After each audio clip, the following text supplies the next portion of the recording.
ఆంధ్రప్రదేశ్లో కొత్త పొత్తులు కొత్త సమీకరణాలకు దారితీస్తున్నాయి. గెలుపుపై విశ్వాసంతో ఈ పొత్తులు ముందుకెళ్లాయి. టీడీపీ, జనసేన, బీజేపీ ఈ మూడు పార్టీలు కలిసి పాత చరిత్రను కొత్తగా తిరగరాయాలనుకుంటున్నాయి. 2014 నాటి ఫలితాన్ని రిపీట్ చేయాలనుకుంటున్నాయి. పట్టు పెంచుకున్న వైసీపీని ఓడించే లక్ష్యంతో మళ్లీ ఒక్కటిగా ముందుకు కదులుతున్నాయి. సీట్ల సర్దుబాట్లు, అంతర్గత సమస్యలను పరిష్కరించుకొని ఒక మెట్టు దిగైనా సరే ఎన్నికల్లో దూకుడు పెంచాలనుకుంటున్నాయి. ఇంతకీ టీడీపీ, జనసేన, బీజేపీ పొత్తులు ఏ మేరకు కలిసి రానున్నాయి? ఏమేం ప్లస్ అవ్వబోతున్నాయి?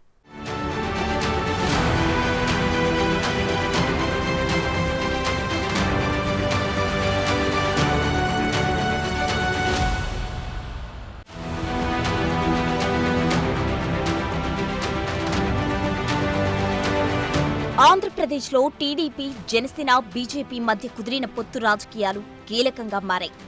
ఎన్నికల షెడ్యూల్ ముందు కుదిరిన ఈ కొత్త పొత్తులు పొలిటికల్ గా కొత్త సమీకరణాలకు వేదికగా మారుతున్నాయి. 2014 నాటికి విక్టరీ ఫార్ములాను రిపీట్ చేసేందుకు ఆ మూడు పార్టీలు చాలా చర్చలు, సంప్రదింపుల తర్వాత ఒక తాటిపైకి వచ్చాయి. సీట్లు, సర్దుబాట్లు, అంతర్గత సమస్యల పరిష్కారం తర్వాత పొత్తులకు లైన్ క్లియర్ అయింది.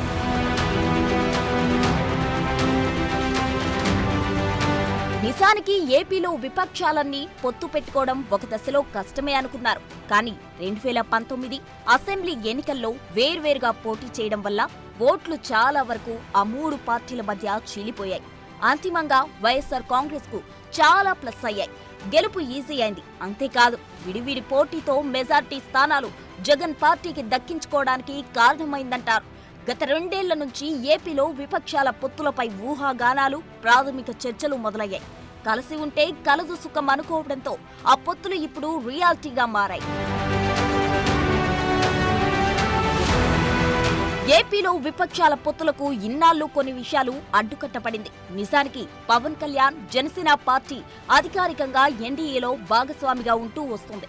అయితే తెలుగుదేశం పార్టీ మాత్రం 2019 ఎన్నికలకు ముందు సడన్ గా ఎన్డీఏ నుంచి బయటకు వచ్చి కాంగ్రెస్ తో జట్టు కట్టింది. అయితే 2019 ఎన్నికల్లో అటు కేంద్రంలో కాంగ్రెస్ ఓడిపోవడం, ఇటు ఏపీలో టీడీపీకి ఘోర పరాజయం ఎదురవడంతో చంద్రబాబు పునరాలోచనలో పడ్డారు. ఆ తర్వాత అటు ఎన్డీఏకు, ఇటు కాంగ్రెస్ కూటమికి దూరం పాటిస్తూ వచ్చారు. అయితే ఇప్పుడు ఎన్నికల సమయం రానే వచ్చింది. అలాగే సైలెంట్ గా ఉంటే వర్కౌట్ కాదనుకున్నారో ఏమో గాని చక్రం తిప్పేశారు. చాలా చర్చలు, సంప్రదింపుల తరువాత టీడీపీ, జనసేన, బీజేపీ పొత్తులకు రూపురేఖలు వచ్చాయి. నిజానికి ఎన్డీఏలో భాగస్వామిగా ఉన్న జనసేన ముందు నుంచి టీడీపీతో జట్టు కట్టేందుకు సిద్ధమని సంకేతాలు ఇస్తూ వచ్చింది. ప్రభుత్వ వ్యతిరేక ఓటు చీలిపోవద్దన్న మాట పవన్ కళ్యాణ్ మొదటి నుంచి చెబుతూ వచ్చారు. అదే మాటకు కట్టుబడి ఉన్నట్లు చెప్పుకొచ్చారు.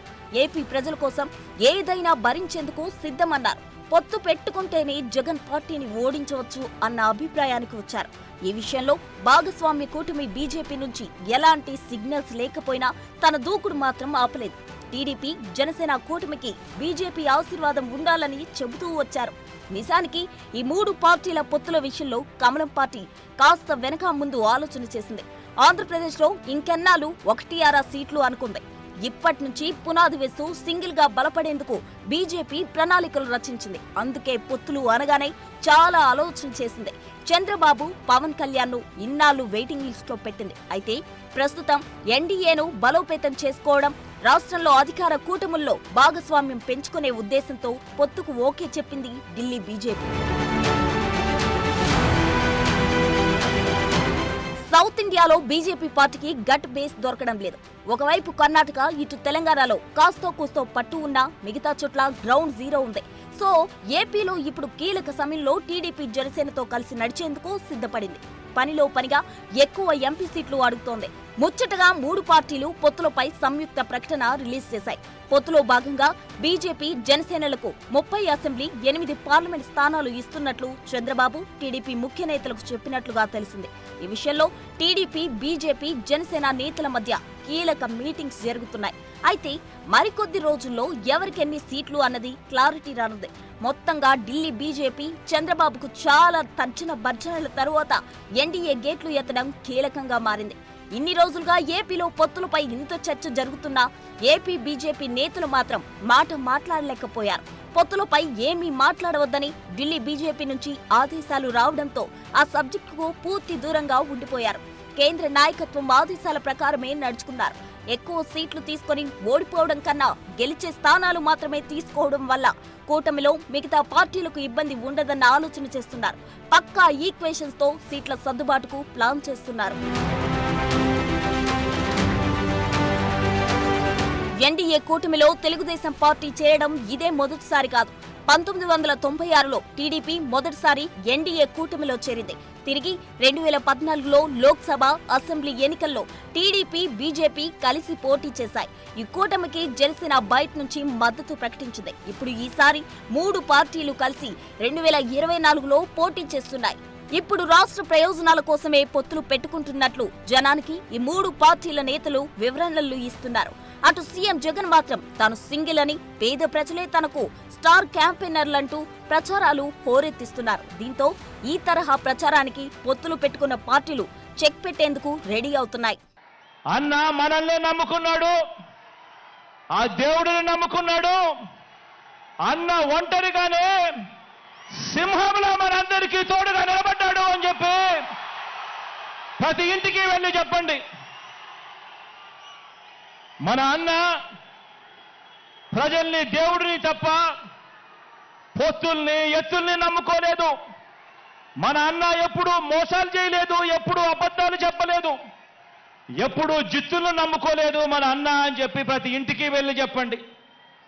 మన అన్న నమ్ముకున్నది తాను చేసిన మంచి జరిగిన ప్రజల్ని మాత్రమే మన అన్న నమ్ముకున్నాడు అని ప్రతి ఇంటికి వెళ్ళి చెప్పండి.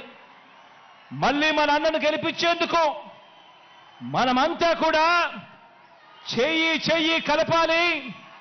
మనమంతా కూడా ఒక్కటి కావాలి. మనమంతా కూడా సిద్ధమని చెప్పాలి అని చెప్పి ప్రతి ఇంటికి వెళ్ళి చెప్పండి.